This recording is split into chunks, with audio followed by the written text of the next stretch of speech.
श्याम मानव channel को आपका समर्थन देने के लिए चैनल को जरूर सब्सक्राइब करें। चैनल के नोटिफिकेशन पाने के लिए बेल आइकन भी दबाएं।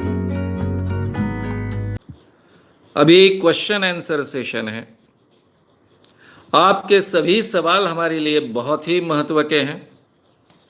इन सब सवालों के जवाब मैं देने की कोशिश करूंगा। रात को 8 बजे या 11 बजे तक ये प्रोग्राम चलते रहेगा। जिन जिन लोगों ने अभी तक YouTube चैनल को मेरे सब्सक्राइब नहीं किया है, उन सबको मैं रिक्वेस्ट करूंगा कि कृपया आप YouTube चैनल को सब्सक्राइब कीजिए। साथ में ही फेसबुक है, उसको लाइक कीजिए।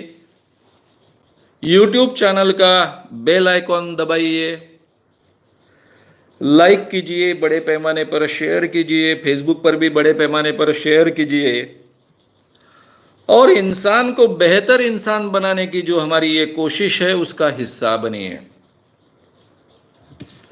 मित्रों, अभी क्वेश्चन आंसर सेशन।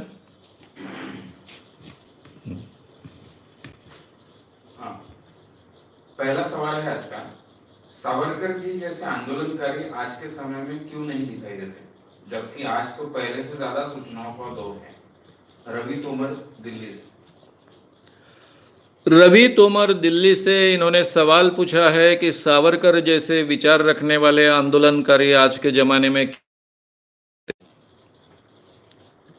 आज तो सूचनाओं का दौर है, इसीलिए तो मैंने सावरकर ये विषय लिया आपके सामने। उस जमाने में महाराष्ट्र में ये जो मूवमेंट चली, जिसको बुद्धि प्रामाण्यवादी मूवमेंट कहते हैं,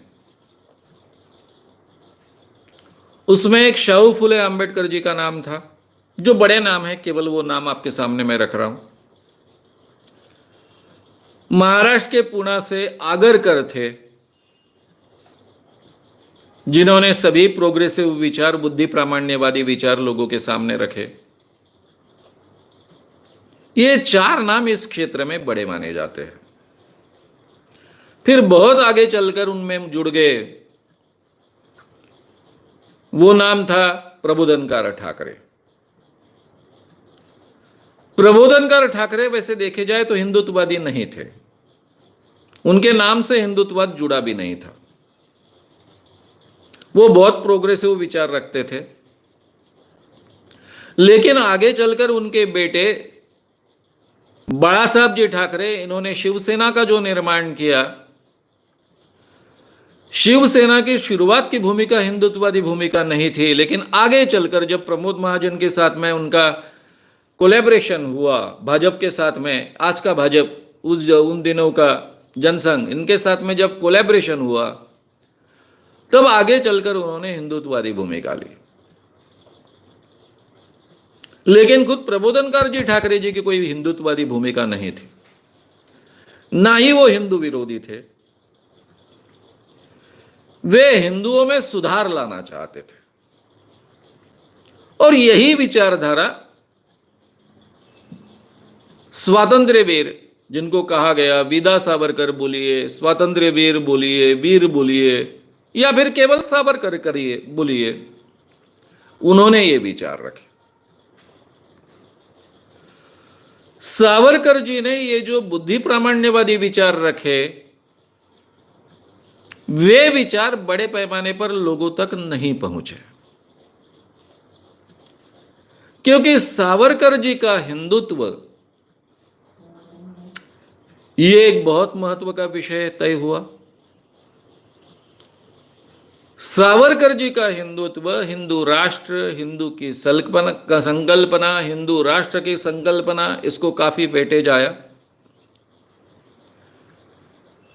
आगे चलकर कई सालों तक कि कुछ लोग इस क्षेत्र में जो काम करते गए, उनकी तादाद बढ़ती गई, और आज तो उन्हीं का राज है।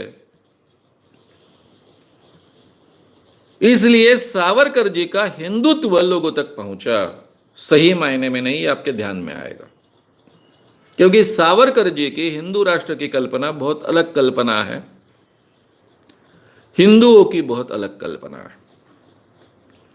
उसमें का तो केवल मैंने एक हिस्सा लिया, गोरक्षा। जैसे ही मोदी जी की सरकार आई तब से गोरक्षा के नाम पर, गोकशी के नाम पर, गोहत्या के नाम पर किस ढंग का माहौल पूरे देश में खड़ा हुआ, ये हमने देखा है। उत्तर प्रदेश के मुख्यमंत्री योगी से लेकर तो कई एमएलए तक जिन्होंने अपने मत इस विषय में रखे, वो भी मैंने आपके सामने कुछ लोगों के मत रखे हैं। खट्टर जी जैसे सीएम हरियाणा के ये हिम्मत करते हैं कि जो मुस्लिमों ने अगर इस देश में रहना है तो गोमांस खाना छोड़ना चाहिए। भाई, ये आदेश देने का आपको कैसे क्या अधिकार प्राप्त हुआ? कानून तो है ना, तो उस मर्यादा में रहिए ना। कई प्रांतों में, 9 प्रांतों में ये कानून नहीं है। बंगाल में, केरल में गाय का मांस कानूनन खाया जा सकता है, कानूनन मारा जा सकता है। 7 सिस्टर में से 5 सिस्टर्स प्रांतों में ये हो सकता है। गोवा में, महाराष्ट्र के नजदीक का प्रांत है गोवा, गोवा में भी तो भाजपा का राज। मनोहर पर्रिकर जो खुद भाजपा के बड़े नेता रहे हैं, मुख्यमंत्री रहे हैं, भारत के सुरक्षा मंत्री रहे हैं, वे खुद कहते हैं कि गोवा के हिंदू भी गाय का मांस खाते हैं। उनका जाहिर स्टेटमेंट था और ये फैक्ट भी है, उन्होंने कोई गलत बात तो कही नहीं। गोवा में यह कानून भी नहीं है, छोटा सा प्रांत है लेकिन कानून नहीं है, जबकि महाराष्ट्र में है, कर्नाटक में नहीं है।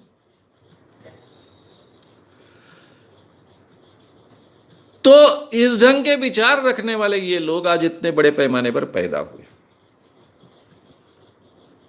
तो क्या ये विचार रखने वाले लोग, जो सावरकर जी ने विचार रखे हैं, वो रखने वाले लोग आज के जमाने में नहीं है? अरे भाई, मेरा संगठन अखिल भारतीय अंधश्रद्धा निर्मूलन समिति गए 38 सालों से ये काम कर रहा है। बहुत ही ताकतवर संगठन है, हमारे हजारों कार्यकर्ता महाराष्ट्र में काम करते हैं। 38 सालों से लोगों तक ये बातें पहुंचाने का प्रयास करते आए हैं। मेरे ही संगठन में आए थे डॉक्टर नरेंद्र दाभोलकर, 2 साल तक मेरे साथ काम किया और 1990 में, 91 में उन्होंने अलग संगठन शुरू किया। वे भी इसी क्षेत्र में काम कर रहे थे। वे भी सावरकर जी जैसे विचार रखते थे, वैसे बुद्धि प्रामाण्यवादी विचार लोगों के सामने रखने की कोशिश करते थे। मेरे ही संगठन से पहले से जुड़े हुए थे। तो ये विचार महाराष्ट्र में बहुत प्रोग्रेसिव लोग रख रहे हैं। यानी सावरकर जी के जमाने में ऐसा लिखने वाले एक सावरकर जी थे, आगरकर जी थे, चंद लोग थे, उसमें अंबेडकर जी भी आप जोड़ सकते हो। लेकिन आज के जमाने में यह तादाद बहुत बड़ी है। ये विचार बहुत ताकत से हम रख रहे हैं और इसीलिए तो सही सावरकर जो है वो सावरकर मैं आगे ला रहा हूं। ये तो 1936 में, 35 में लिखी हुई बात है, लेकिन क्या हम जानते थे? ये हमें पता था? नहीं पता था। मैंने शुरुआत ही सावरकर की 2 प्रसंगों से की है। एक अहेरी में जब बजरंग दल ने मेरे कार्यक्रम का विरोध किया था, उस समय की मैंने सिचुएशन आपके सामने रखी। और जब मैंने स्वामी विवेकानंद और सावरकर रखना शुरू हुआ तो उसका क्या परिणाम हुआ, यह भी मैंने आपके सामने रखा है। क्योंकि इन लोगों ने जिनके नाम पर हिंदुत्व पहचाना जाता है, स्वामी विवेकानंद जी के भी नाम पर और सावरकर जी के नाम पर, सही माने में हिंदुत्व यानी क्या, ये बातें उन्होंने रखी, अपने आप को हिंदुत्ववादी समझने वाले लोगों तक ये बातें पहुंची नहीं है, डेलिबरेटली पहुंचाई नहीं गई। उनका हिंदुत्व अंधविश्वास पर ही खड़ा है, जिसके कारण ये देश रसातल में पहुंचा,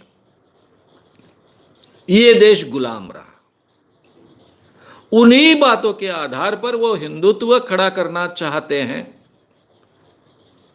वैसे ही उनको अंधविश्वासी रखना चाहते हैं और हिंदुत्व के नाम पर हिंदू मुस्लिम दंगे भड़काना चाहते हैं, जिसके कारण पॉलिटिकल फायदा उनको प्राप्त हो। तो अपने आप को हिंदुत्ववादी कहलाने वाले हिंदू प्रेमी, गाय प्रेमी, गोरक्षक, ये सभी मेजॉरिटी विक्टिम्स है और जाने अनजाने में पॉलिटिकल टूल्स बने हुए हैं। और इसलिए सावरकर जी की ये सभी बातें मैं लोगों के ध्यान में लाकर दे रहा हूं। तो आज ऐसे विचार रखने वाले लोगों की कमी नहीं है, लेकिन विरोधी विचार रखने वाले की बहुत आयत है। उनके हाथ में भी सोशल मीडिया है और अभी तो पूरा का पूरा मीडिया ही गोदी मीडिया बन गया है। तो इसलिए ये दोनों आवाजें आपको आज सुनने को मिलती है। सावरकर के जमाने में ये आवाज बहुत क्षीण थी, कुछ ही लोग ऐसा बोलते थे और उन जमाने में स्वतंत्रता आंदोलन के कारण, अंग्रेजों का राज होने के कारण इस सामाजिक सुधार को गांधी जी ने भी बहुत महत्व दिया, सावरकर जी ने भी बहुत महत्व दिया। आगरकर जी तो कहते थे कि पहले सामाजिक सुधार आने चाहिए, बाद में स्वतंत्रता देखेंगे। तिलक जी कहते थे कि पहले अब स्वतंत्रता तो प्राप्त होने दो, बाद में देखेंगे सामाजिक सुधार। तो उस जमाने में इन टोटलिटी सामाजिक सुधार की बातों को कम महत्व प्राप्त होता था। आज हमारे देश में स्वतंत्रता होने के कारण, हमारा ही राज होने के कारण, क्योंकि हम ही ने तो मोदी जी को चुन के दिया है, हमारा ही राज होने के कारण सामाजिक चीजों को ज्यादा महत्व हम दे सकते हैं, इसलिए उसको दे रहे हैं। आज सावरकर जी जैसे विचार रखने वालों की कमी नहीं है। नेक्स्ट। क्या मॉब लिंचिंग के लिए सिर्फ बीजेपी जिम्मेदार है? सचेत होंगे।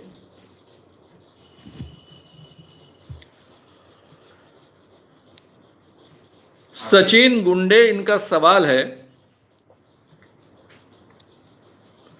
क्या मॉब लिंचिंग के लिए केवल बीजेपी जिम्मेदार है? मैंने पहले भी कहा कि मॉब लिंचिंग की घटनाएं पहले, मोदी जी के पहले हुई नहीं, ऐसा नहीं है। इस देश में हिंदू मुस्लिम दंगे हुए नहीं, ऐसा नहीं है। पहले भी हुए, हिंदू मुस्लिम दंगों से हुई है। 1970 में अहमदाबाद में जो हिंदू मुस्लिम दंगे हुए थे, उसी के बाद में तरुण शांति सेना, ये जो जयप्रकाश नारायण का संगठन है, उनका एक शिविर आयोजित किया गया था। 15 दिन का शिविर था। वहां हर सुबह हम मुस्लिम बस्ती में काम करते थे। उनके अभी अभी नए घर बनाए गए थे, जो घर जलाए गए थे, पूरी तरह से नष्ट किए गए थे, और वहां पर बाथरूम का काम हम करते थे। तो मैंने वो सभी किस्से बहुत अपने आंखों से सुने हैं। वो घर कैसे बर्बाद हुए वो आंखों से देखा है। नए घर वहां कैसे खड़े किए गए ये भी देखा है। उस जमाने में तो 1970 में तो केवल कांग्रेस का ही राज था।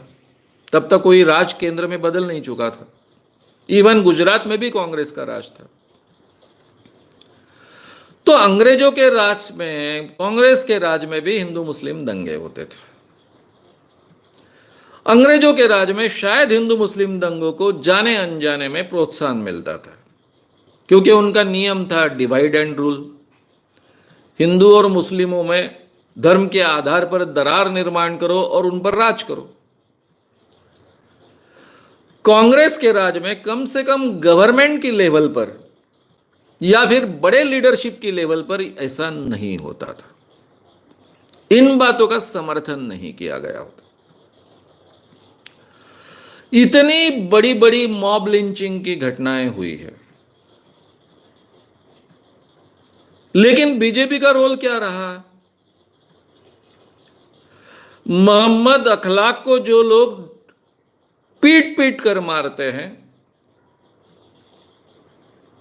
उसमें जो आरोपी है उनमें से एक उसकी तबीयत बीमारी के कारण, तबीयत बिगड़ने के कारण जेल में ही मर गया।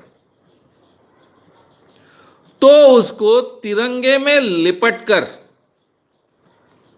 उसकी यात्रा निकाली गई। जो लोग कुछ माह के बाद में जेल से छूटे उनको अलग अलग जगह नौकरियां प्राप्त करवा देने का काम बीजेपी के बड़े लीडरशिप ने किया। ये तो फैक्ट्स है। जो लोग मर्डर करते हैं उनका सत्कार जाहिर तरीके से एमएलए जैसे लोग करते हैं, केवल बोलते नहीं है, सत्कार भी करते हैं। तो इन सब का मतलब क्या होता है? और इतनी मॉब लिंचिंग की घटनाएं होने के बाद में रोज ट्वीट करने वाले हमारे प्रधानमंत्री, अलग अलग बातों पर ट्वीट करने वाले हमारे प्रधानमंत्री कभी बोलते नहीं। मॉब लिंचिंग की घटनाओं पर शायद एक दो बार बोले और इतने सौम्य शब्दों में उन्होंने कहा कि गाय के नाम पर होने वाली हिंसा सहन की नहीं जाएगी। लेकिन कानूनन कहीं भी यह दिखता नहीं। पूरा का पूरा सरकारी तंत्र अगर वहां बीजेपी का राज है तो मॉब लिंचिंग की घटनाओं में जिन्होंने इंसानों को मारा उनके समर्थन में आगे आता है ऐसा दिखता है। और मैंने तो केवल 2 लोगों के नाम और एक एमएलए का नाम आपके सामने लिया है, मोदी जी का, सॉरी योगी जी का लिया। सुबोध कुमार मारे जाते हैं लेकिन उनके स्टेटमेंट में, मुख्यमंत्री जी का स्टेटमेंट जो पेपर स्कोर बाकी मीडिया को दिया जाता है, उनका नाम तक नहीं होता है। केवल गोकशी का होता है कि ऐसी गोकशी नहीं होनी चाहिए, उसके लिए क्या क्या प्रावधान करने चाहिए, क्या क्या सरकार ने और सरकारी तंत्र ने काम कैसा करना चाहिए। इतना इनसेंसिटिवनेस।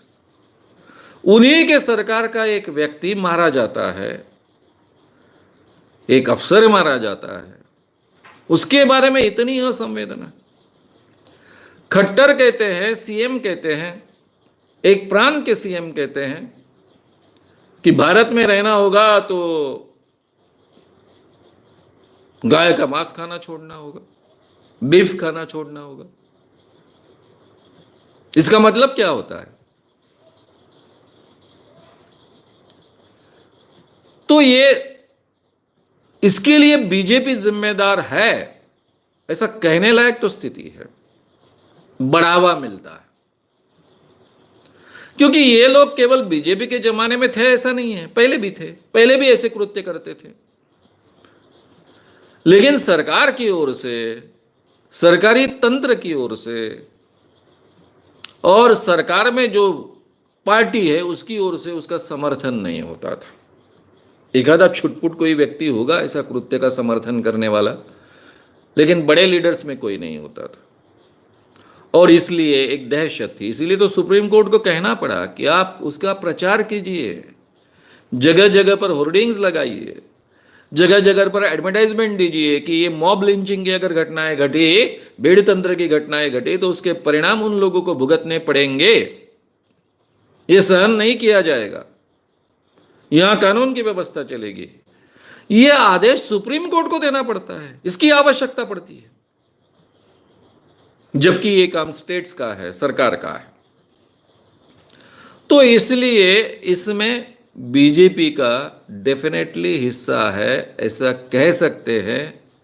इस वातावरण को प्रोत्साहन देने में उनकी विचारधारा का भी हाथ है और उनके सरकार का इनएक्टिवनेस होना भी उसका एक हिस्सा है। ये हमने समझ लेना चाहिए। ये केवल आक्षेप नहीं है, ये फैक्ट्स है। नेक्स्ट,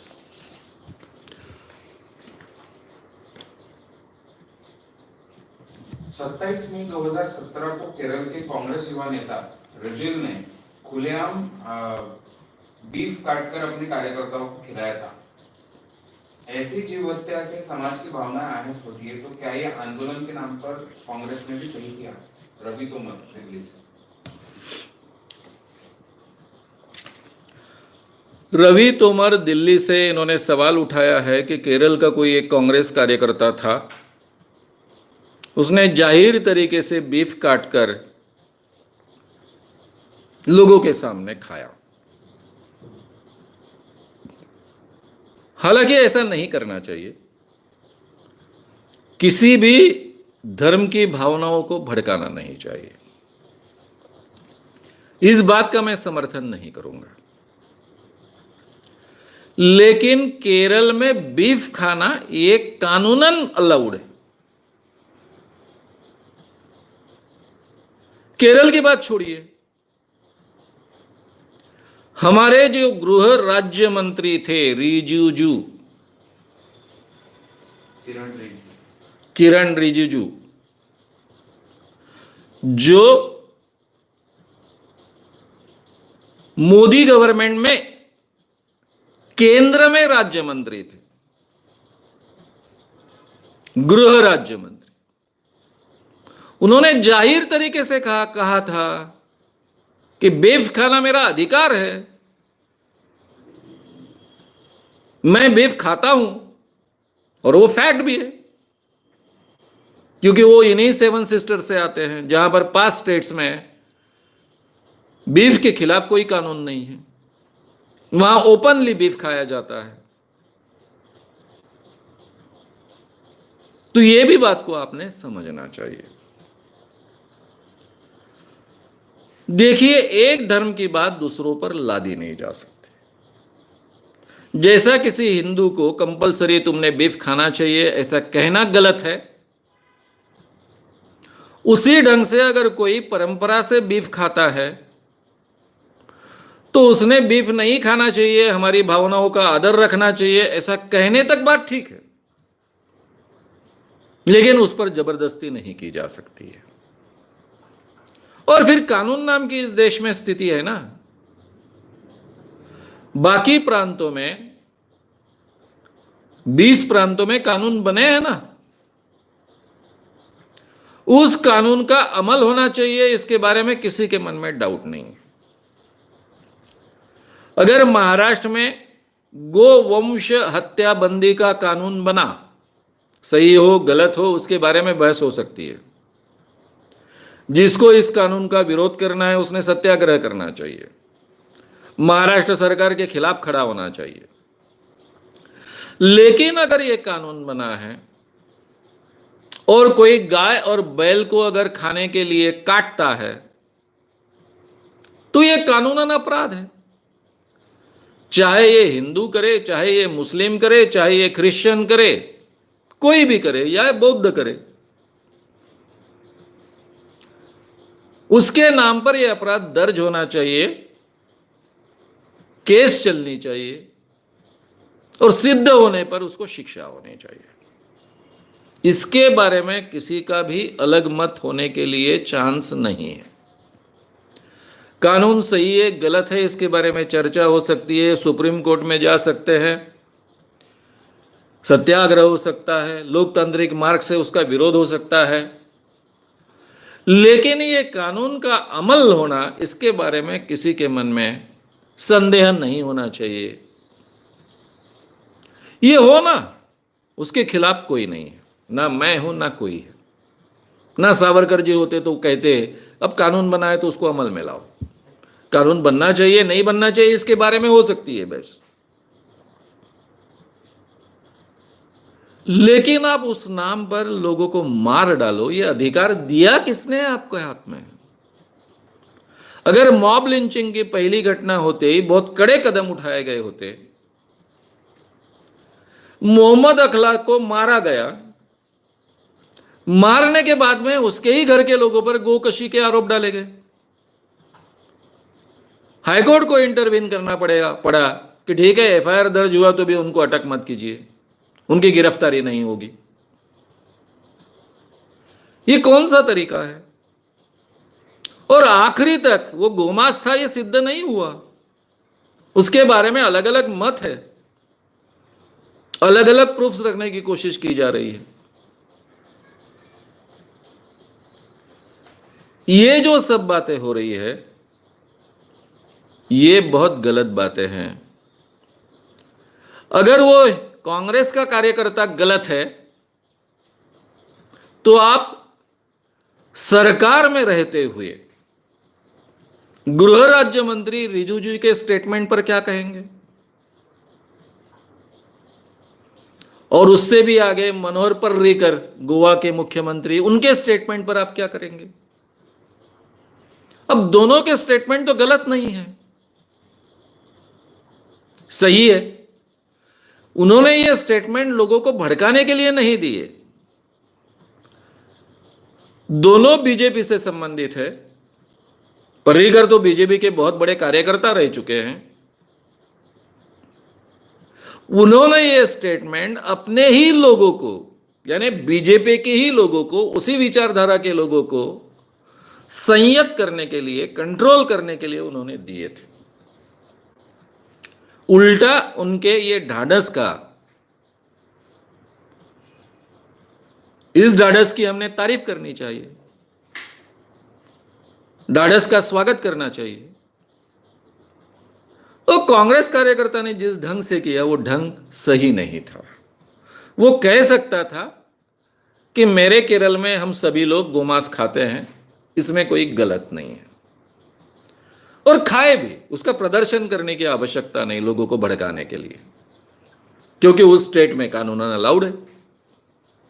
इसलिए उसका समर्थन भी मैं नहीं करूंगा। नेक्स्ट। आपने जो सावरकर जी के बारे में लिखा हुआ कहा कि युद्ध में गाय का उपयोग मुस्लिम इनके द्वारा होता था, योद्धाओं के द्वारा, तो क्या उसको और कोई रेफरेंस भी है इतिहास के किताबों में?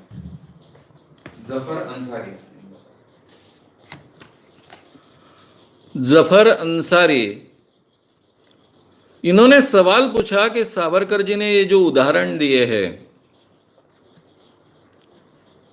जैसे कि मुस्लिम लोग गायों का उपयोग करते थे, या फिर बाकी भी जो रेफरेंसेस मैंने दिए, आगे भी जाकर जलकर मैं और रेफरेंसेस देने वाला हूं,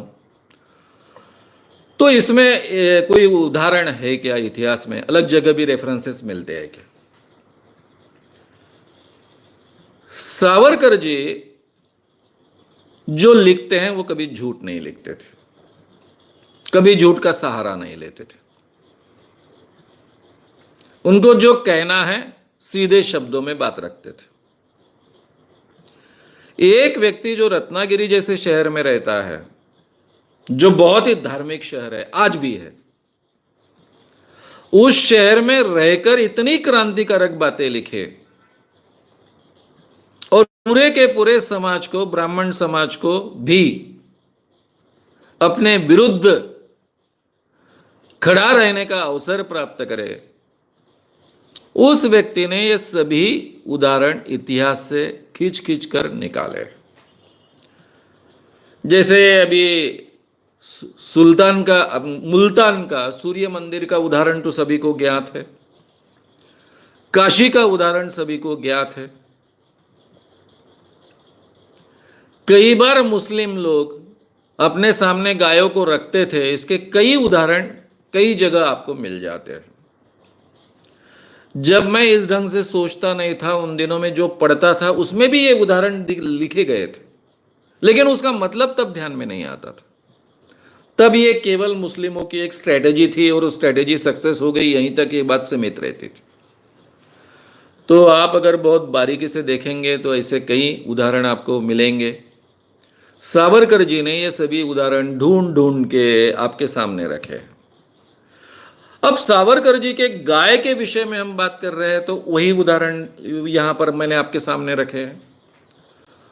उन्होंने तो पूरे के पूरे विषय हैंडल किए हैं। अब जब ये सीरीज चलेंगी तो दूसरे विषयों के बारे में भी उन्होंने क्या कहा है मैं आपके सामने रखूंगा। लेकिन इतना याद रखिए, सावरकर जी के बारे में मेरे अलग विचार हो सकते हैं, आपके अलग विचार हो सकते हैं। सावरकर जी के हर बात का मैं समर्थन नहीं करता हूं, जैसे गांधी जी के हर बात का मैं समर्थन नहीं करता हूं, वैसे ही सावरकर जी के हर बात का समर्थन मैं नहीं करता हूं। मैं उन्हीं का नियम अमल में लाता हूं। वे कहते थे कि विज्ञान की कसौटी पर जो सत्य है, जो समाज हित का है, देश हित का है, उसी को स्वीकारो। केवल 5000 साल पहले कोई बातें कही गई है, हमारे पवित्र ऋषि मुनियों ने कही है या फिर हमारे धर्म ने कही है, इसलिए उसको मत मानो। यही बात मैं आगे और चलकर कहता हूं कि केवल गांधी जी ने कहा, सावरकर जी ने कहा, अंबेडकर जी ने कहा, फुले जी ने कहा, अगरकर जी ने कहा, विवेकानंद जी ने कहा, इसलिए उस बात को केवल मत मानो। वो बात अगर समाज हित के लिए आवश्यक है, देश हित के लिए आवश्यक है, विज्ञान की कसौटी पर खड़ी उतरती है, तो ही उस बात को स्वीकारो और मानो। ये जो बात है, जो सावरकर जी गलती है, मैं सावरकर जी को भी लगाता हूं।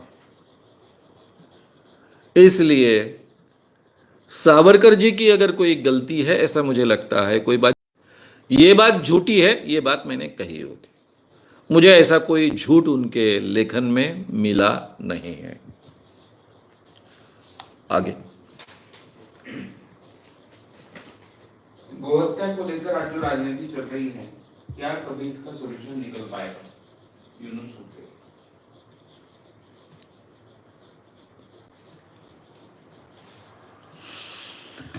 यूनुस हुक्केरी, इनका सवाल है कि गोहत्या को लेकर जो राजनीति आज चल रही है, क्या उसका कभी सॉल्यूशन निकलेगा? ये राजनीति का कारण गो हत्या या फिर गो रक्षा, ये केवल एक बहाना है।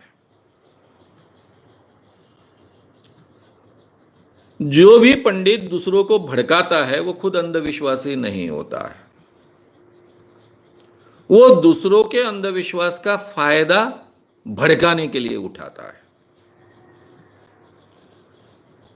तो इसलिए ऐसा मत मानिए कि जो बड़ी लीडरशिप है, जो ये भड़काती है, लोगों के अंधविश्वास का फायदा उठाती है, बेखुद बहुत अंधविश्वासी है, ऐसा मत मानिए। वे तो लोगों को, आम जनता को भड़काने के लिए इसका उपयोग करते हैं और भड़काकर अपना पॉलिटिकल उल्लू सीधा करना चाहते हैं। इस देश में हिंदू 80% होने के बावजूद संगठित नहीं था, संगठित नहीं है। धर्म नाम की कोई चीज नहीं है, हिंदुओं का कोई एक तत्व ज्ञान नहीं है।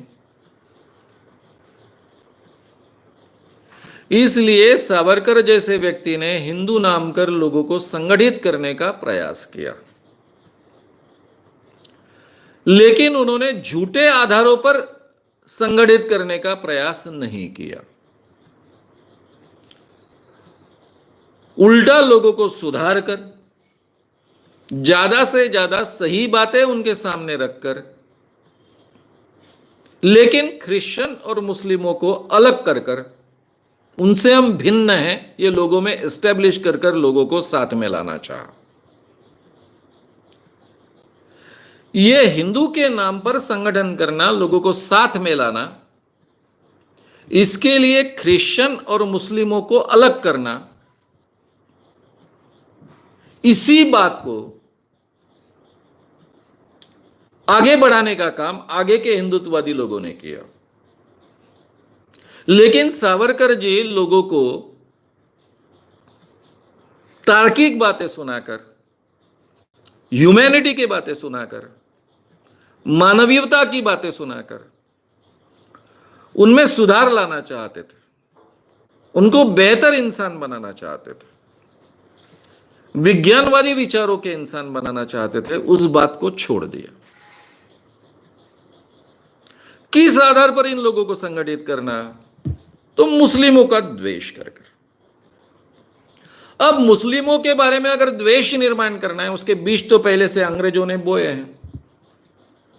तो अंग्रेजों ने जो बीज बोए हैं, अंग्रेज और आज के हिंदुत्ववादी अपने आप को कहलाने वाले, ये हाथ में हाथ मिलाकर काम कर रहे हैं। उन्हीं बीजों का फायदा उठाकर एक दरार निर्माण करे ताकि हिंदू लोग इकट्ठा आए, और ये हिंदू लोग जो इकट्ठा आएंगे तो उनके इकट्ठा वोट हमें प्राप्त होंगे और हमारा पॉलिटिकल फायदा होगा। इस प्रयास में ही ये सब बातें होते आई है। बाबरी मस्जिद को ढहाना उसका एक हिस्सा था। गोकशी के नाम पर ये सब माहौल खड़ा करना ये भी उसी का हिस्सा है और वे सक्सेस भी हुए। इसीलिए मैंने सावरकर जी का हिंदुत्व, सही में वो हिंदुत्ववादी थे क्या? आज के ये जो हिंदुत्ववादी है उनकी दृष्टि से सही में सावरकर हिंदुत्ववादी थे क्या?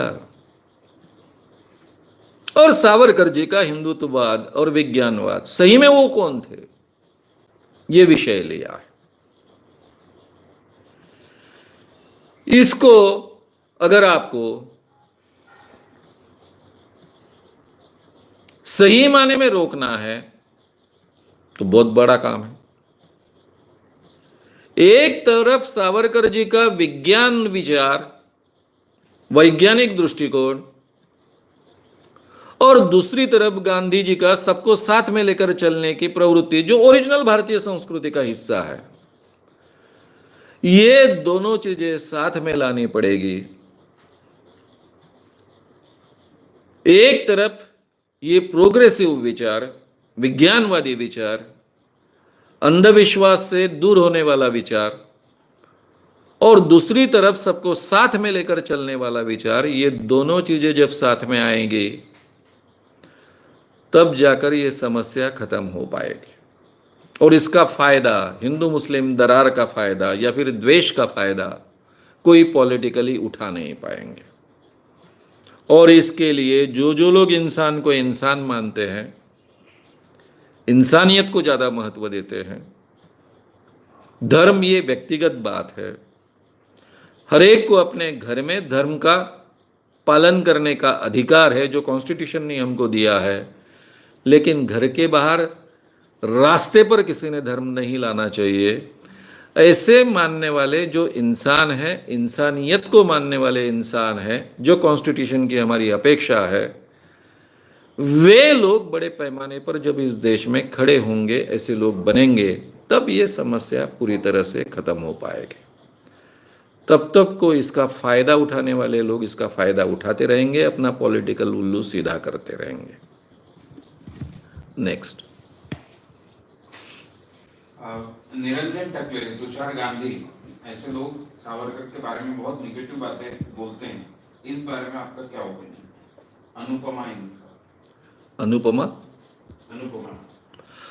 अनुपमा इन्होंने सवाल पूछा है कि निरंजन टकले, फिर बाद में तुषार गांधी, ये लोग सावरकर जी के बारे में बहुत निगेटिव बातें करते हैं। इनके बारे में आपका क्या कहना है? देखिए, दोनों को मैं व्यक्तिगत जानता हूं। दोनों के गांधी सावरकर के बारे में के भाषण मैंने लाइव सुने हैं, मेरे सामने सुने हैं।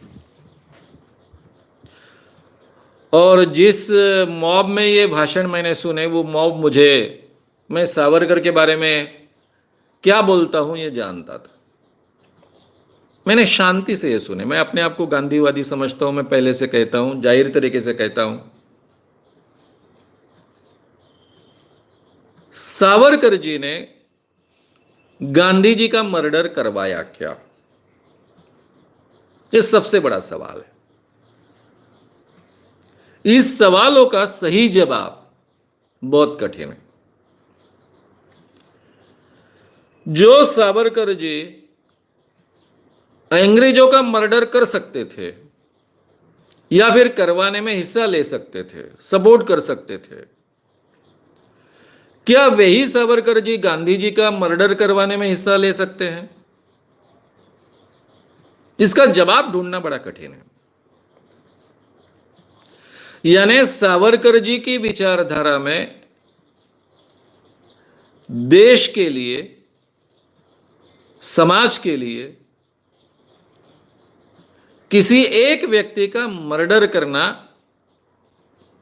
संभव है। उनकी विचारधारा में यह जगह है जो गांधी जी की विचारधारा में बिल्कुल नहीं है। यानी अंग्रेजों का भी मर्डर करना उनकी विचारधारा में अलाउड नहीं है, ये तो है। लेकिन क्या उसकी परिणति सही में गांधी जी के मर्डर में हुई? मैंने तुषार गांधी को सुना है, टकले जी को सुना है। इतने सालों से मैं इस विचार के क्षेत्र में हूं, खुद इन्वेस्टिगेटिव जर्नलिस्ट रहा हूं। बातों को किस ढंग से पेश किया जा सकता है, किस ढंग से पेश करना पॉसिबल है, बहुत अच्छे ढंग से जानता हूं। लेकिन उनकी बातों को मैं स्वीकार नहीं पाया। इसलिए नहीं कि सावरकर जी के बारे में मेरा प्रेम ज्यादा है, मेरा सबसे ज्यादा प्रेम तो गांधी जी के बारे में, उसके बाद में सब आते, लेकिन मैं स्वीकार नहीं पाया। पहली बात तो यह है कि गांधी जी का मर्डर होने के बाद में उनकी हत्या के आरोप में सावरकर जी को ऑलरेडी पकड़ा गया था, उन पर कोर्ट में केस चली है। तब भारत के गृह मंत्री सरदार वल्लभ भाई पटेल थे, प्रधानमंत्री पंडित जवाहरलाल नेहरू थे। दोनों गांधी जी को पिता की जगह मानते थे, दोनों के लिए गांधी जी सब कुछ थे। गांधी जी का अंतिम शब्द उनके लिए भेटो था। ऐसे व्यक्ति की हत्या होने के बाद में एक प्रधानमंत्री है, दूसरे गृह मंत्री है, दोनों बहुत इफेक्टिव है अपनी जगह, और उस समय में जो ट्रायल चली उसमें कोई भी प्रूफ नहीं मिलता है, इसलिए सावरकर जी को छोड़ा गया है। जब भी किसी पर आरोप होते हैं तो छोड़ने में 3 प्रकार होते हैं। एक संदेह है, लगता है, लेकिन टेक्निकली ये बातें नहीं प्रूव हुई, इसलिए इनको छोड़ रहे हैं। इसको संशय का फायदा देना कहते हैं, डाउट का फायदा दिया, बेनिफिट ऑफ डाउट। ये बेनिफिट ऑफ डाउट पहले इस जजमेंट में नहीं है। दूसरा, कई बार न्यायमूर्ति कहते हैं कि शायद इनका हिस्सा होगा, लेकिन टेक्निकली ये प्रूव नहीं होता है, क्योंकि ऐसे ऐसे प्रूफ्स पुलिस ने सामने नहीं लाया। यानी दूसरी केस में वो अपनी शंका व्यक्त करते हैं कि शायद इनका हिस्सा होगा, लेकिन बियॉन्ड डाउट और टेक्निकल जो बातें सिद्ध होनी चाहिए वो नहीं होती है, इसलिए टेक्निकल ग्राउंड्स पर इनको छोड़ा जाता है। यानी बेनिफिट ऑफ डाउट भी नहीं, टेक्निकल ग्राउंड पर भी उनको छोड़ा नहीं गया है। इनका कहीं भी हिस्सा दिखता नहीं है, ये स्पष्ट शब्दों में कहकर उनको छोड़ा गया है, निर्दोष छोड़ा गया है। अब इसके बाद भी अगर हम माने कि सावरकर जी का हिस्सा था, सावरकर जी का इसमें, तो बड़ा मुश्किल होगा। सावरकर जी उसके बाद में 48 के बाद में 66 में मरे, यानी करीबन 18 साल तक वो जिए। सावरकर जी डरने वाले व्यक्ति थे ऐसा मुझे कभी लगा नहीं। अब कई लोगों को लगता है वो डरपोक थे, माफी वीर थे, वगैरह वगैरह वगैरह वगैरह, लेकिन उनका जो लिटरेचर मैं पढ़ता हूं माफी के बाद का, वो लिटरेचर जब पढ़ता हूं तब ऐसा लगता नहीं कि कोई भी, क्योंकि मैं खुद जानता हूं, सामाजिक क्षेत्र में काम करता हूं, अपनी बात लोगों के सामने रखता हूं। देश के लिए लड़ना आसान है, देश के लिए मरना आसान है, लेकिन सामाजिक सुधार की बातें बोल्डली लोगों के सामने रखना उससे बहुत ज्यादा कठिन है। ये मैं खुद जानता हूं, खुद उस क्षेत्र में काम करता हूं। लोगों की मानसिकता क्या होती है, कैसी लड़ाइयां लड़नी पड़ती है, ये बहुत अच्छे ढंग से मैं जानता हूं। सावरकर जी अपने जीवन के आखिरी तक जिस ढंग से बातें करते रहे हैं, उस पर से लगता नहीं कि आदमी कभी डरपोक था। और मुझे ये लगता है कि सावरकर जी का अगर हिस्सा होता गांधी जी के मर्डर में, वो तो ऐसे बुखार से गिरे और अचानक मर गए, ऐसा तो उनके बारे में हुआ नहीं है। उन्होंने खुद निर्णय लिया कि मुझे मरना है, मुझे अब जीना नहीं है।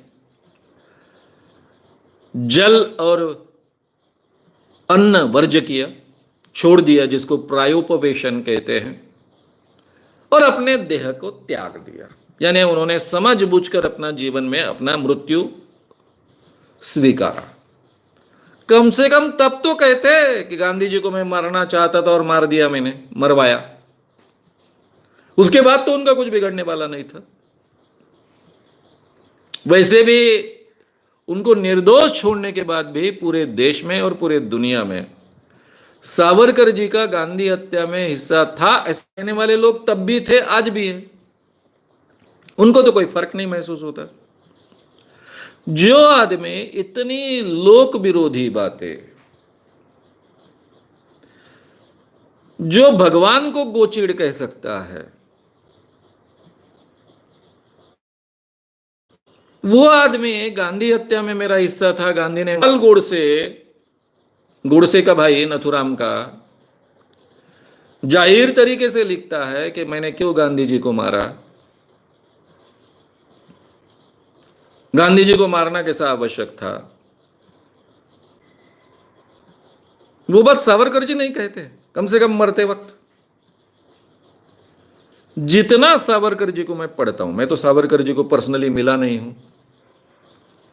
जब वो 66 के थे तब मैं 15 साल का था, 66 में मरे, लेकिन मुझे कभी उनसे मिलने का अवसर नहीं प्राप्त हुआ। मैं तो केवल उनको पढ़कर जानता हूं। तो जितना पढ़ता हूं, जितना बोल्डली उन्होंने उस जमाने में ये बातें लिखी है, तो वो आदमी ये झूठ लेकर मरेगा ऐसा मुझे लगता नहीं। मुझे ऐसा लगता है कि उन्होंने अगर सही में गांधी जी की हत्या की होती तो कब ना कब उन्होंने बोला होता, लिखा होता। ठीक है, वो तो स्ट्रेटेजी थी मेरी छूटने की कानून से, इसलिए मैंने कोई प्रूफ्स आगे नहीं आने दिए, लेकिन मैंने ही गांधी जी को मरवाया ऐसा तो वो कहते। ऐसा सावरकर जी का व्यक्तित्व था ऐसा मुझे लगता है। इसलिए तुषार गांधी जी के बारे में बहुत मेरी सहानुभूति है, आदर भी है। टकले जी बहुत अच्छे पत्रकार है, लेकिन उनकी बातें मुझे विश्वसनीय नहीं लगती, सही नहीं लगती। अगर पहली बार उनको निर्दोष नहीं छोड़ा होता, नेहरू जी के जमाने में, तो शायद मेरे मन में भी डाउट होता। इसलिए इसके बारे में कभी मैं विस्तार से, मुझे इतने सवाल आते हैं इस विषय पर, कभी विस्तार से मुझे बोलना ही होगा तब बोलूंगा। अभी मैं इतना ही कहूंगा कि वो सावरकर जी के बारे में जो नेगेटिव बोलते हैं, वो बोलने का उनको अधिकार है, वे बोल सकते हैं, लेकिन ये बातें मुझे विश्वसनीय नहीं लगती है। नेक्स्ट।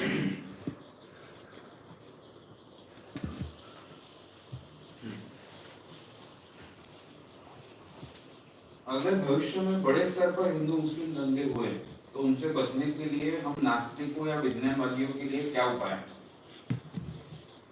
एनिमल अक्खे नाम पे कहना था।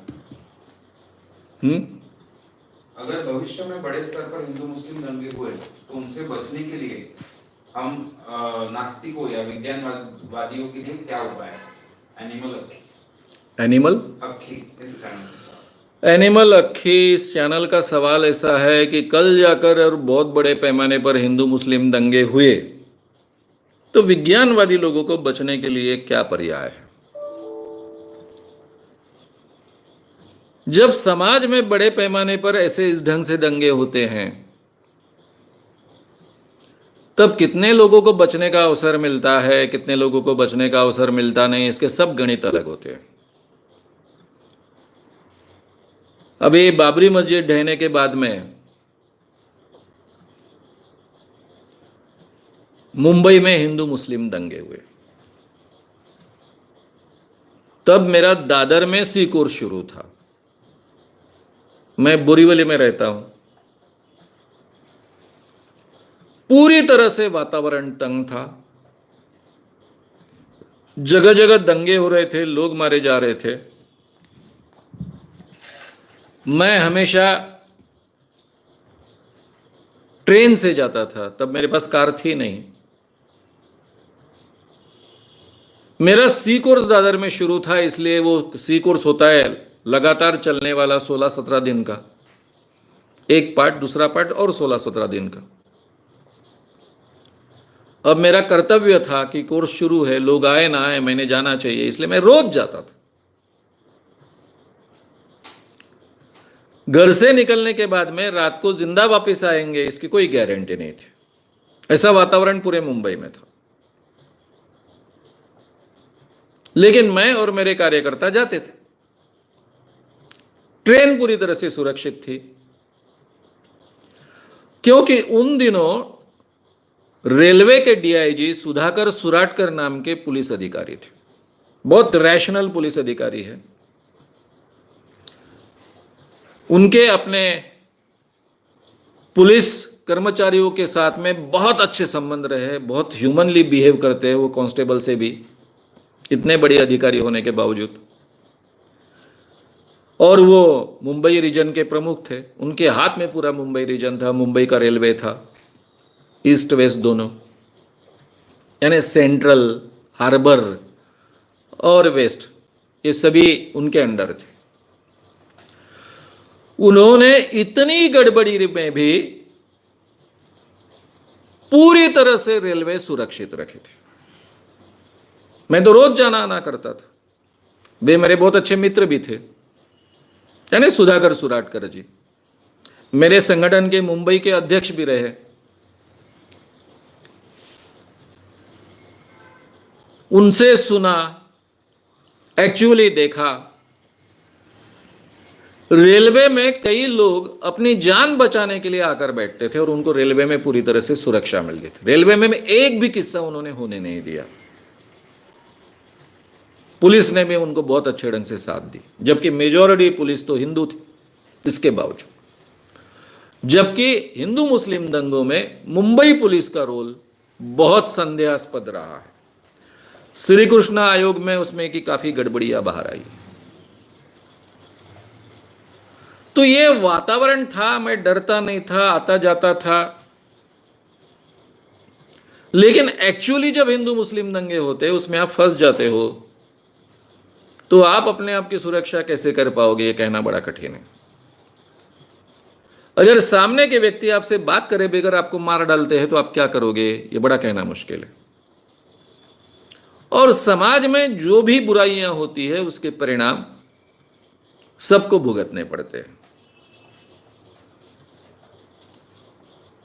उसमें चाहे आपका कोई दोष हो ना हो, आपको भी भुगतने पड़ते हैं। जैसे ट्रेन में आप बैठे हो, ट्रेन का एक्सीडेंट हो गया तो आपका दोष है, नहीं हो तो आपको भी परिणाम भुगतने पड़ सकते हैं उसी ढंग। इसलिए कहना बड़ा मुश्किल है, और इसीलिए ये समय न आए इसलिए हमने प्रयास करते रहना चाहिए। ये सब वातावरण के बावजूद मैं आपको कहता हूं कि हम दुनिया के सबसे ज्यादा सुरक्षित युग में है। आज जो हमें सुरक्षा प्राप्त है, चाहे हिंदू मुस्लिम दंगों का वातावरण हो, चाहे मॉब लिंचिंग हो, इसके बावजूद इतनी सुरक्षा, इतना सुरक्षित वातावरण आज तक दुनिया के इतिहास में कभी प्राप्त नहीं हुआ है। और ये और ज्यादा सुरक्षित बने, और ज्यादा मानवीय बने, इसके लिए हमने प्रयास करते रहने चाहिए।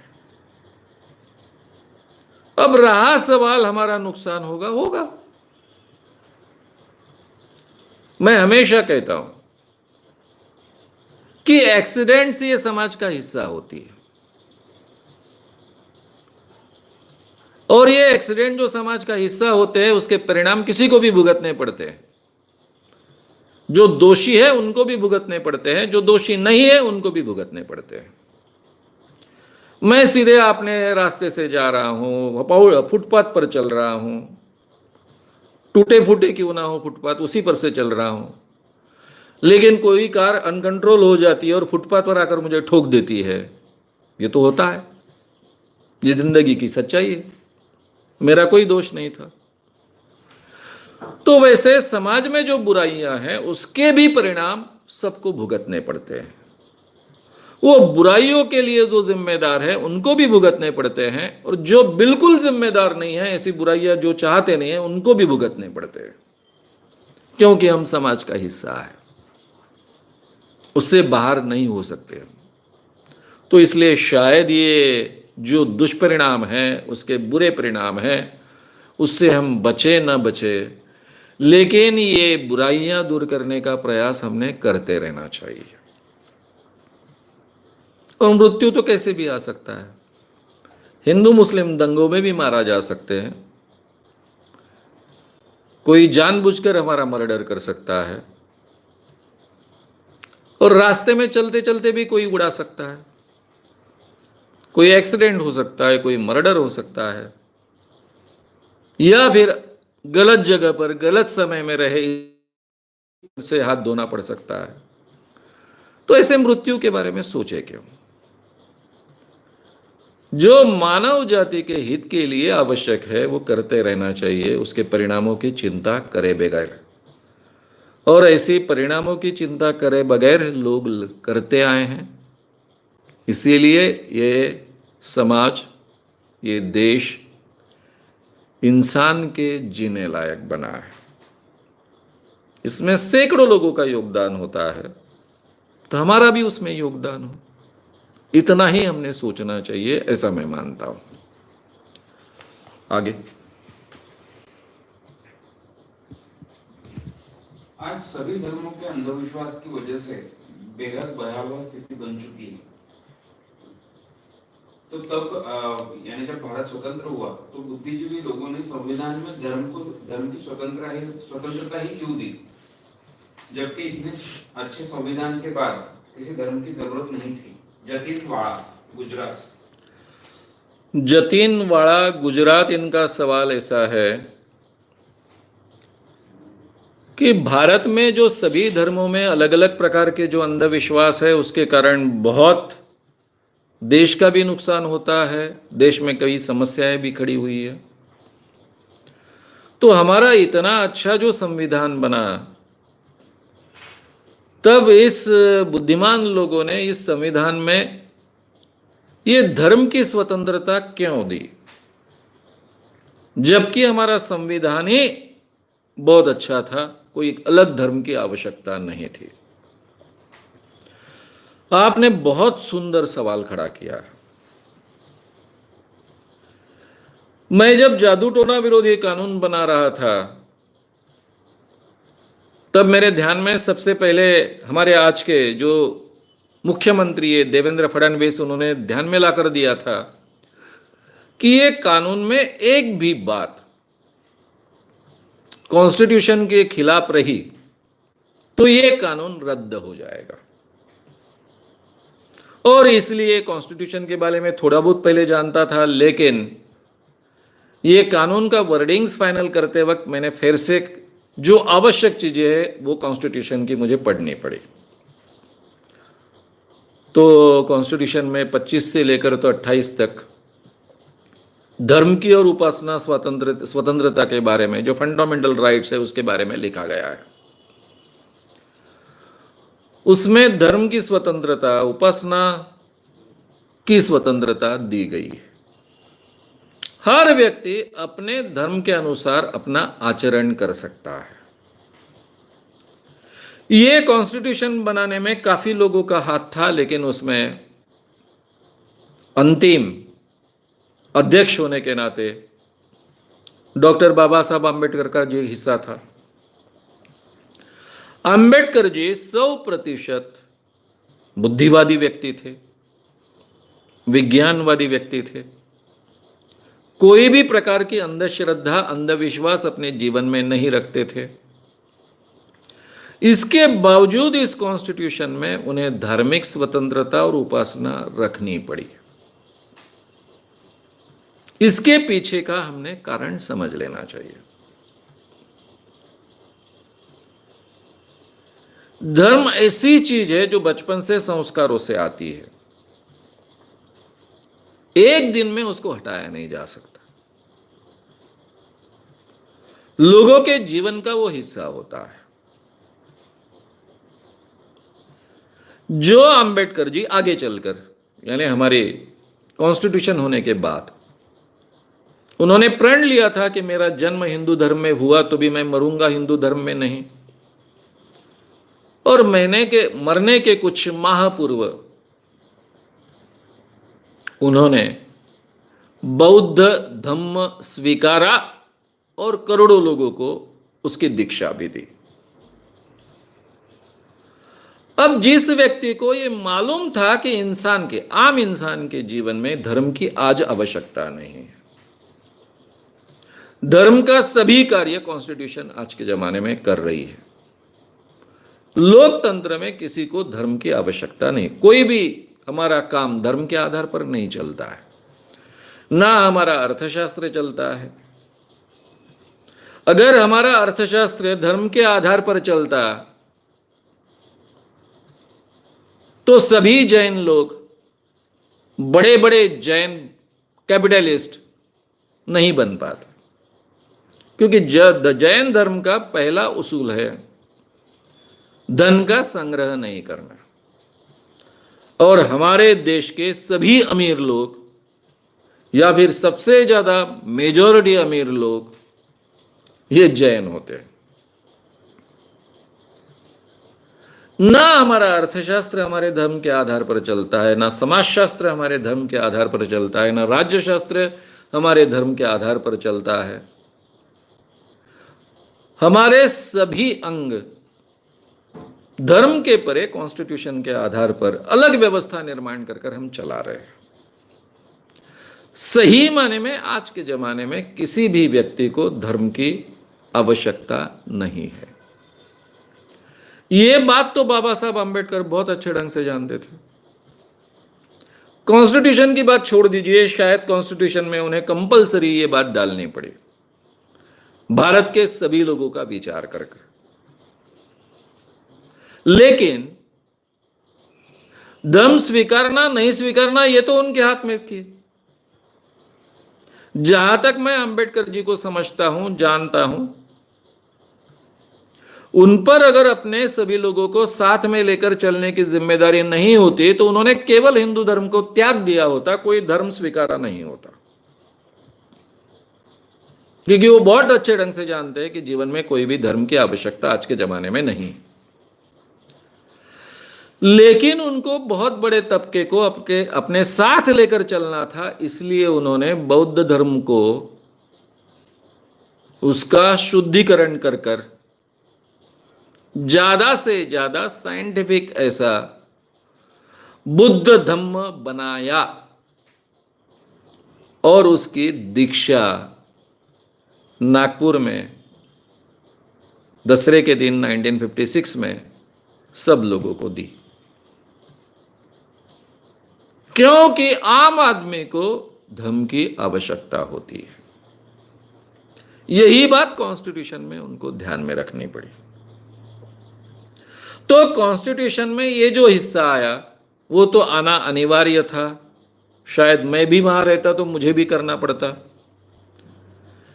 डॉक्टर अंबेडकर जैसे कायदा कानून मंत्री, पंडित जवाहरलाल नेहरू जैसे पूरी तरह से रैशनल प्रधानमंत्री, ये होने के बावजूद कॉन्स्टिट्यूशन में ये बातें आई, क्योंकि पूरे भारत का विचार करते वक्त आम आदमी बहुत धार्मिक होता है, उसको अपने व्यक्तिगत जीवन में धर्म स्वतंत्रता देनी पड़ेगी, उपासना स्वतंत्रता देनी पड़ेगी, और वो कॉन्स्टिट्यूशन का हिस्सा बनना चाहिए। इसका भान इन लोगों को बहुत अच्छे ढंग से था।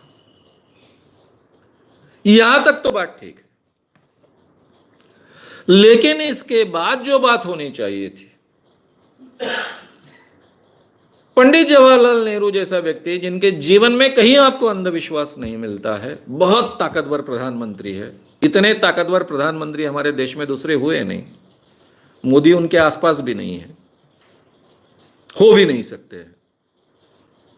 अनभिषिक्त सम्राट थे पूरे भारत के, उनका शब्द अंतिम रहता था। 100% बुद्धि प्रामाण्यवादी थे, रैशनल थे। इस व्यक्ति ने जो नींव डाली इस देश में बड़े बड़े चीजों की, उसमें एक नींव डालना वो भूल गए। शायद उनके सामने इतने बड़े चैलेंजेस थे कि उसमें ये बात उनके ध्यान में नहीं आई, उसको प्राधान्य क्रम नहीं दे पाए। तभी हमारे शिक्षा में अगर शुरुआत से वैज्ञानिक दृष्टिकोण डाला जाता,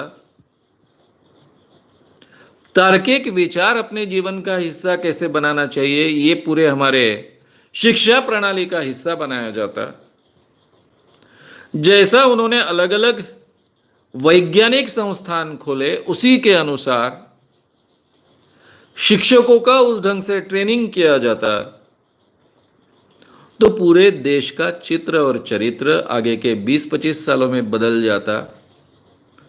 और जैसे यूरोप में कुछ अंधविश्वास आज भी है, अमेरिका में आज भी अंधविश्वास है, लेकिन वहां के अंधविश्वास छुटपुट होते हैं, उससे लोगों की जाने जाए इतने भयानक अभी नहीं होते हैं। 200 साल पहले थे, विचक्राफ्ट के नाम पर कई स्त्रियों को, पुरुषों को मारा जाता था, जिंदा जलाया जाता था, यहां तक के अंधविश्वास थे, लेकिन अब नहीं है। वैसे स्थिति भारत की होती है और सभी प्रकार के अंधविश्वास के हम बाहर आ जाते। लेकिन ये चूक बुद्धि प्रामाण्यवादी नेहरू जी के द्वारा हुई, शायद उनको महत्व नहीं लगा, किसी ने उनके ध्यान में लाकर नहीं दिया, या चैलेंजेस इतने बड़े थे कि उसकी तरफ वो ध्यान नहीं दे पाए।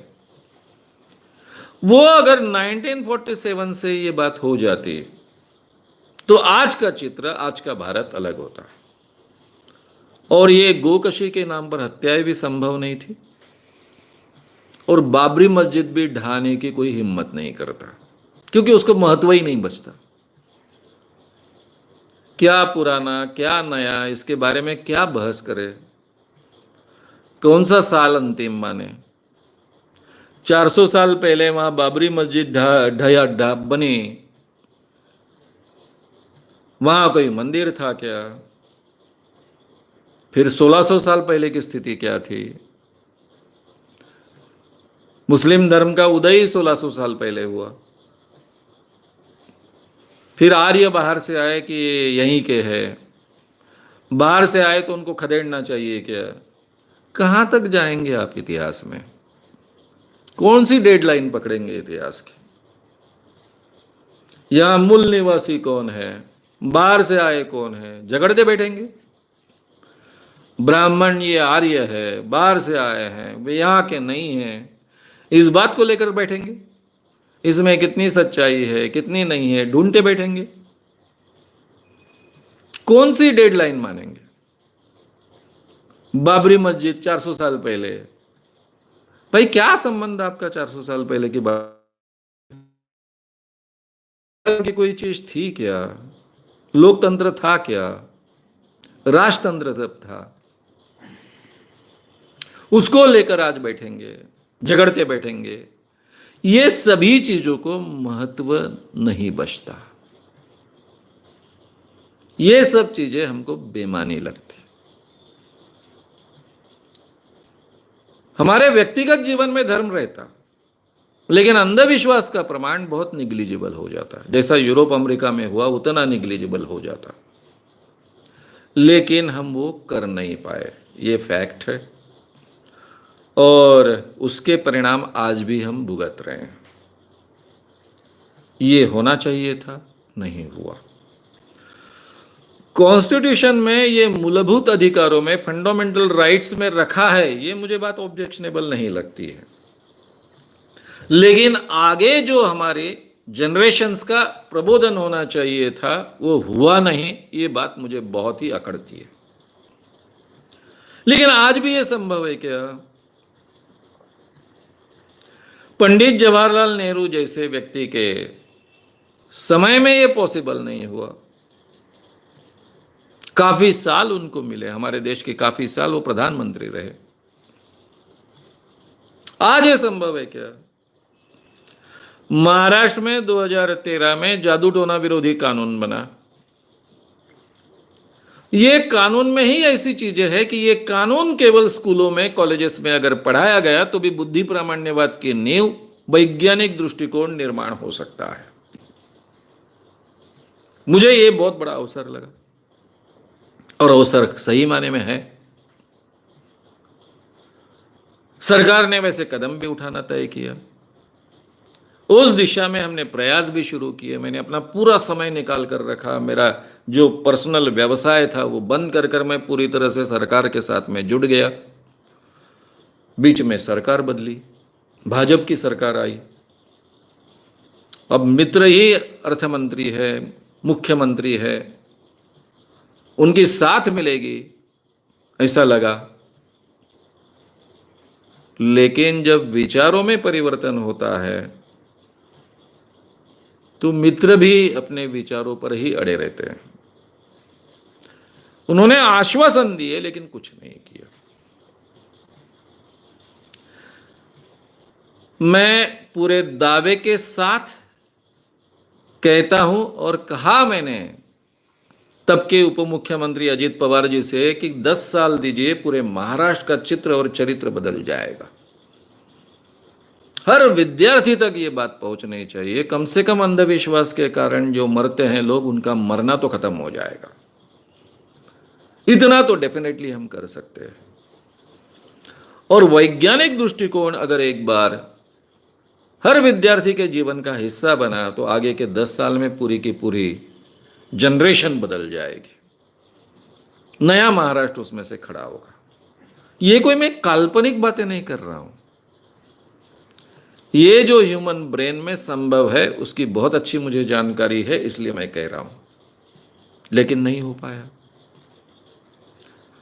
आज के जमाने में तो यह अवसर नहीं है। जो लोग लोगों का अंधविश्वास ही अपना हथियार बनाते हैं अपने सत्ता में आने के लिए, उनसे तो अपेक्षा भी नहीं की जा सकती है। लेकिन जिनके हाथ में यह था तब वे कर नहीं पाए। और ये बातें केवल प्रबोधन के जरिए कुछ लोग कह रहे हैं उससे होने वाली नहीं है, उसमें पूरा तंत्र लगना होगा। जब ये तंत्र उसका हिस्सा बनेगा, यानी पूरी गवर्नमेंट मशीनरी उसका हिस्सा बनेगी, तभी ये परिवर्तन बहुत, यानी केवल गवर्नमेंट मशीनरी के जरिए कोई परिवर्तन नहीं आ सकता है, लेकिन समाज और गवर्नमेंट मशीनरी ऐसे दोनों हाथों में हाथ मिलाकर अगर काम करेंगे तो ये परिवर्तन डेफिनेटली आ पाएगा। इसका मतलब पूरा समाज पूरे अंधविश्वास से बाहर आ जाएगा, ऐसा नहीं है। समाज का ज्यादातर तबका अंधविश्वास बाहर आएगा। अगर 80-90% लोग अंधविश्वास से पूरी तरह से बाहर आ जाते हैं तो भी उस समाज में इन बुराइयों का प्रमाण निग्लिजिबल बन जाता है, जो बहुत महत्व का बचता नहीं। तो ये परिवर्तन संभव था, अब नहीं हुआ, लेकिन उस दिशा में हमने प्रयास करते रहने चाहिए। आपने सवाल तो बहुत अच्छा उठाया, बेसिक सवाल उठाया। उसके लिए एक ही तरीका है कि हम प्रयास करते जाएंगे। जिस दिन वैज्ञानिक दृष्टिकोण और ये बुद्धि प्रामाण्यवादी विचार हमारे जीवन का हिस्सा बनेगा, उस दिन अभी हम इस जैसे बीमारियों से अपने आप को मुक्त कर पाएंगे। आगे आप सावरकर के बारे में बहुत रैशनली बोल रहे हैं, और लोगों को ऐसा लग सकता है कि आप सावरकर की तारीफ कर रहे हो, यानी गांधी के खिलाफ बोल रहे हो। तो आपके हिसाब से सावरकर की तुलना में गांधी ज्यादा कर्मठ और श्रेष्ठ विज्ञानवादी नहीं थे क्या? और सावरकर से ज्यादा अच्छे हिंदू भी गांधी जी थे, ऐसा आपको नहीं लगता क्या? असीम सरोदे।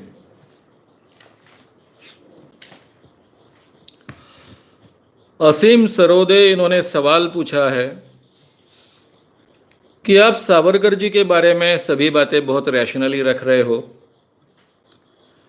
लेकिन सुनने वाले को ऐसा लगता है कि आप सावरकर जी की बहुत तारीफ कर रहे हो।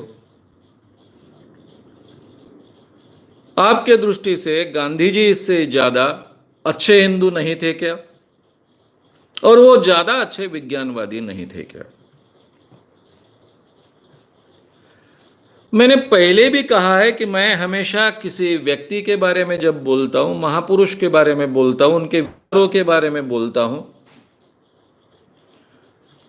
तो जो उनके विचार मुझे मान्य नहीं है उसके बारे में भी मैं बोलता हूं, उनकी जो मर्यादा है उसके बारे में भी बोलता हूं, और मैं कभी भी किसी की झूठ तारीफ नहीं करता हूं। केवल मेरा प्रेम है इसलिए तारीफ नहीं करता हूं। लेकिन उस महापुरुष की जो विशेषता होगी वो निर्भीड़ तरीके से लोगों के सामने मैं रखता हूं। लोग मुझे क्या कहेंगे इसकी मैं चिंता नहीं करता हूं। मेरे जीवन में मैं गांधीवादी कर कर लोग मुझे जानते हैं, पहचानते हैं। गांधी का मैं प्रेमी हूं ये पहचान मुझे बताने की या निर्माण करने की आवश्यकता नहीं है। और मुझे लोग गांधीवादी नहीं समझेंगे इस डर से मैंने सावरकर के बारे में जो सच्चाई है वो नहीं बोलनी चाहिए, ये भी मैं नहीं मानता हूं। जो आवश्यक है वो बातें मैंने रखनी चाहिए। गांधी जी गांधी विचारों की इस दुनिया को बहुत आवश्यकता है, ये मानने वाला मैं व्यक्ति हूं। गांधी जी का बहुत बड़ा योगदान मानव जाति के लिए रहा, ये भी मैं मानने वाला व्यक्ति हूं। इतना ही नहीं तो भारत में गांधी ने केवल स्वतंत्रता आंदोलन नहीं चलाया, तो जहां कहीं भी लोकतंत्र की नींव नहीं थी, वो लोकतंत्र की नींव डालने का सबसे बड़ा काम गांधी जी ने किया, ऐसा मैं मानता हूं। और इतना बड़ा लोकतंत्र, इतने अंधविश्वास, इतना अनाड़ीपन, इतना अज्ञान होने के बावजूद गए 70 सालों में भारत जैसे देश में लोकतंत्र चलता आया। इसके पीछे गांधी जी ने जो नींव डाली आंदोलन और सत्याग्रह के जरिए, वो कारण है, ये भी मैं छाती ठोक कर हमेशा कहता हूं। गांधी जी के विचारों में काफी सच्चाई थी, लेकिन गांधी जी के विचारों में कहीं गड़बड़ी भी थी। एक उनके सेक्स के बारे में विचार, जिसके बारे में जाहिर तरीके से मैं मतभेद व्यक्त करता हूं, वो मानव जाति के लिए उपकारक नहीं है, हितकारक नहीं है, उल्टा मानव जाति का नुकसान करने वाले विचार है, ऐसा मैं मानता हूं। यह उनके अंधविश्वास का हिस्सा था, ऐसा मैं मानता हूं। गांधी जी के कुछ स्टेटमेंट्स उनके जीवन में गलत थे, अंधविश्वासी थे। हालांकि सावरकर जी ने उसके बारे में बहुत आक्षेप लिए हैं, तब मैं उस पर विस्तार से बोलने वाला हूं, लेकिन कभी यहां उल्लेख कर देता हूं। जब प्लेग आया था तो प्लेग के चूहे मारने का काम शुरू था, और ये प्लेग के चूहे मारने का जो काम शुरू था, तब गांधी जी का स्टेटमेंट आया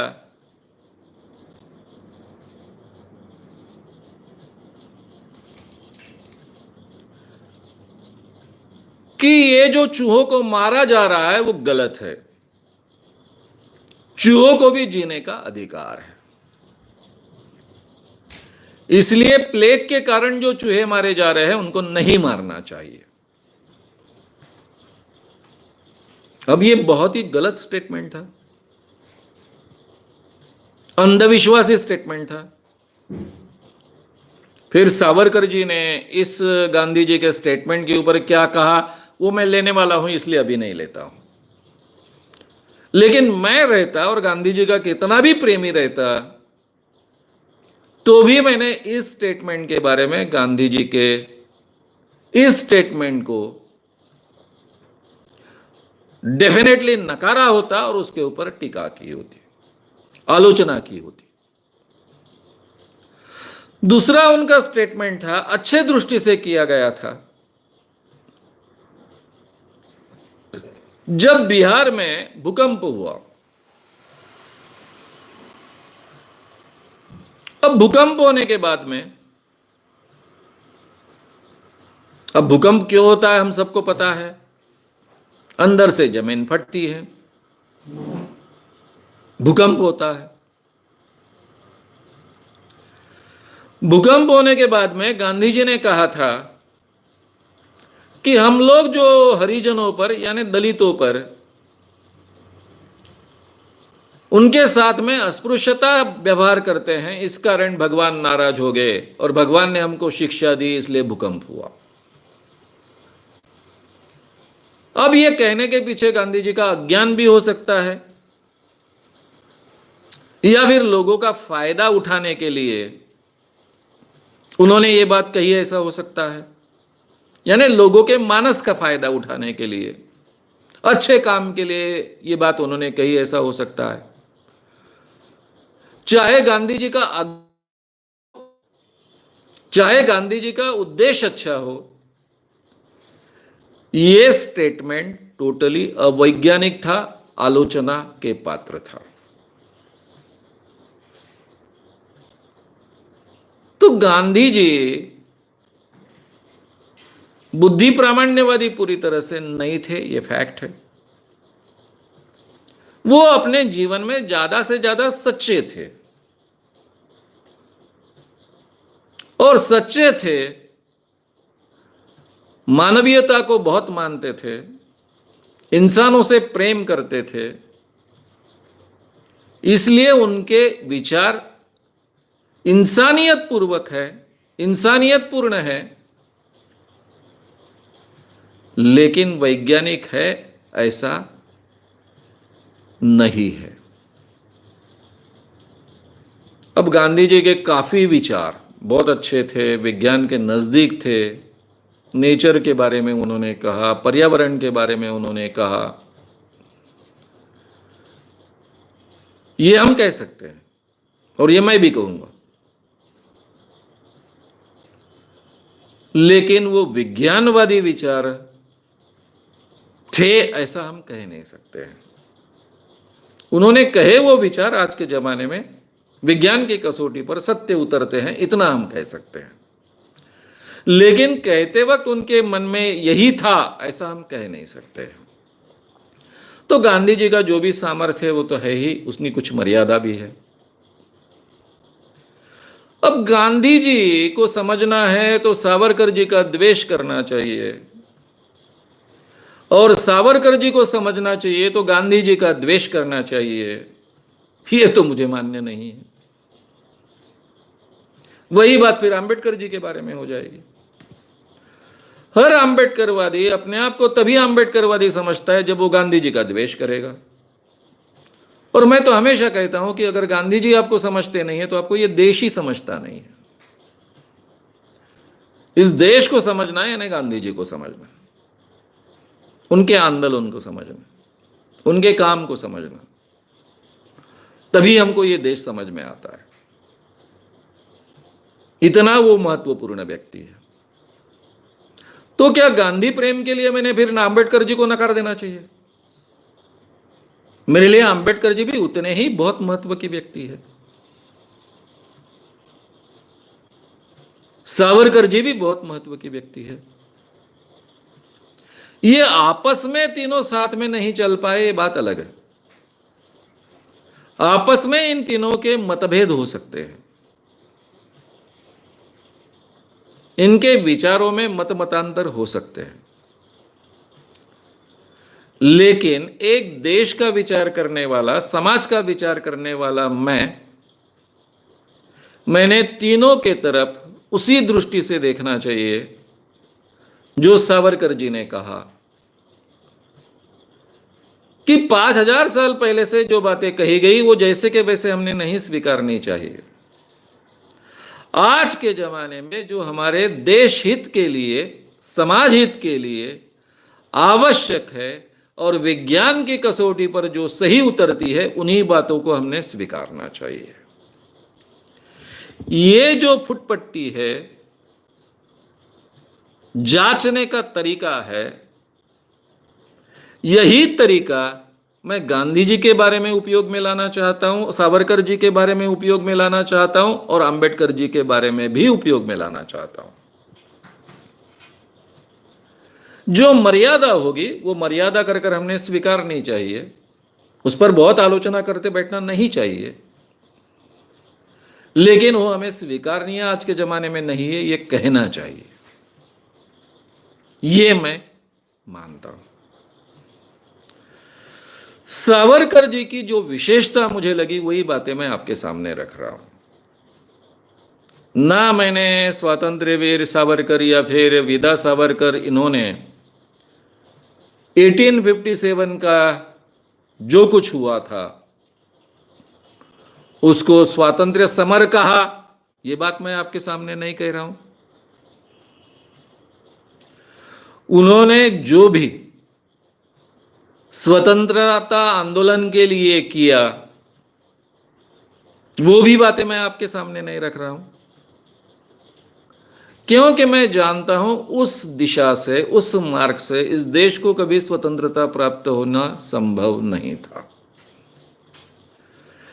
जिन अंग्रेजों ने सूर्य डूबता ने इतना बड़ा साम्राज्य हिंसा के बल पर खड़ा किया, मिलिट्री डिसिप्लिन के बल पर खड़ा किया, उनको उसी फील्ड में परास्त करना यह संभव नहीं था। और भारत के लोगों को तो बिल्कुल संभव नहीं था। 1 लाख अंग्रेजों ने 30 से 40 करोड़ लोगों पर राज किया है, तो यह संभव था नहीं। उसके लिए गांधी जी का ही मार्ग केवल सक्सेस हो सकता था और वो हुआ है। लेकिन सामाजिक क्षेत्र में, विज्ञानवादी विचार के क्षेत्र में सावरकर बहुत महत्व की हस्ती है, व्यक्ति है। उस जमाने में इतनी हिम्मत के साथ उन्होंने ये बातें कही और वो मेरे लिए बहुत महत्व की है, वही बातें मैं सामने रख रहा हूं। अब लोगों को थोड़ा विचित्र लगेगा कि ऐसा कैसा व्यक्ति है, गांधी जी को भी अच्छा कहता है, सावरकर को भी अच्छा कहता है, अंबेडकर जी को भी अच्छा कहता है। जो फैक्ट्स है वो फैक्ट्स है। मैं यही मापदंड, यही जांचने का तरीका कि जो मानव जाति के हित के लिए, समाज हित के लिए आवश्यक है और जो वैज्ञानिक कसौटी पर सच होता है, उसी बात को मैं स्वीकारूंगा और वही बातें लोगों के सामने मैं रखूंगा आग्रह से। ये मापदंड लगाकर ही मैं सबका मूल्यांकन करूंगा, करना चाहता हूं, ये मेरा कर्तव्य है। अब लोग मुझे गांधीवादी समझे ना समझे, सावरकरवादी समझे ना समझे, अंबेडकरवादी फुलेवादी समझे ना समझे, ये उनकी स्वतंत्रता है। मुझे जो विचार सही लगते हैं वो रखना, लोगों के सामने रखना मेरा कर्तव्य है। तो मुझे लगता है असीम जी, आपके सवाल का जवाब आप तक पहुंच गया होगा। नेक्स्ट, सच्ची हिस्ट्री कैसे जान ले, उसके लिए कौन सी किताबें पढ़ें? गगनदीप सिंह।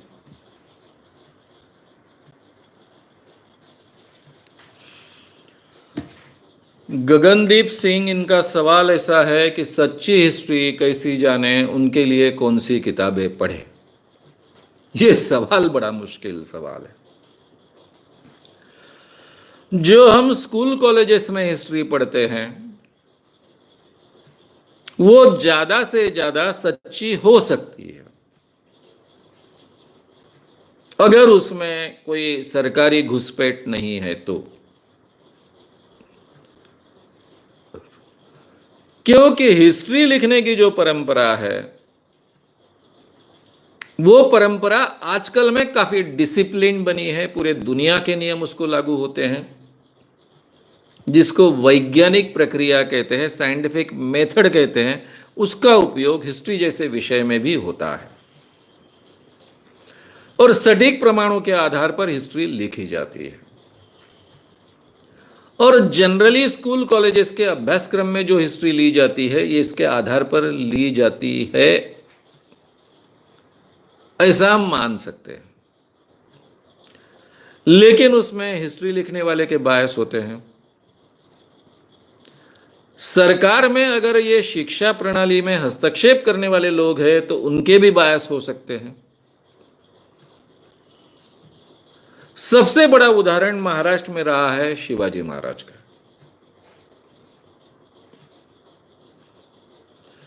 शिवाजी महाराज की जो हिस्ट्री हमको सिखाई गई स्कूल कॉलेजेस में जो आती थी, अब केवल हिस्ट्री में नहीं आती थी, मराठी में कुछ आर्टिकल्स आते थे, किसी लेखक का एक आधा लेख धड़ा कर कर लेसन कर कर हमको रहता था और मैं बहुत पढ़ता था। शिवाजी ये मेरा बहुत प्रिय विषय था। कई सालों तक गो ब्राह्मण प्रतिपालक शिवाजी ये मेरा विषय रहा। मैं उनको वैसा ही मानता था क्योंकि जिन्होंने पूरे महाराष्ट्र में शिवाजी को बहुत लोकप्रिय बनाया, ऐसे कई लोग, बमो पुरंदरे जैसे लोग इसी ढंग का शिवाजी रखते थे। इसी ढंग के लेखकों के कुछ आर्टिकल्स हमको लेसन्स कर कर हमारे स्कूलों में पढ़ाए गए थे, जबकि मेरे पूरे जीवन में कांग्रेस की सरकार थी। शिवाजी को गो ब्राह्मण प्रतिपालक बनाने का कोई उद्देश्य तो कांग्रेस सरकार का था नहीं। इसके बावजूद इसी ढंग की हिस्ट्री हमको सिखाई गई।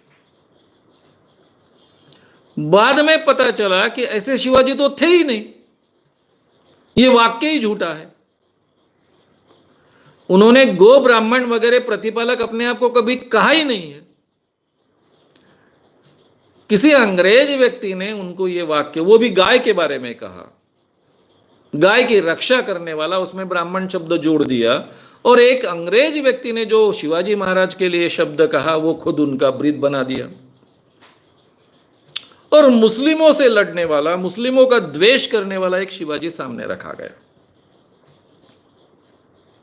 एक जमाने में ये गो ब्राह्मण प्रतिपालक शिवाजी मैं कहानियों में बच्चों को कहता था, संस्कार केंद्र चलाता था तब। आज मुझे उस बात की शर्म महसूस होती है। मेरे जैसा इतना पढ़ने वाला व्यक्ति भी गलत जानकारी रखता था।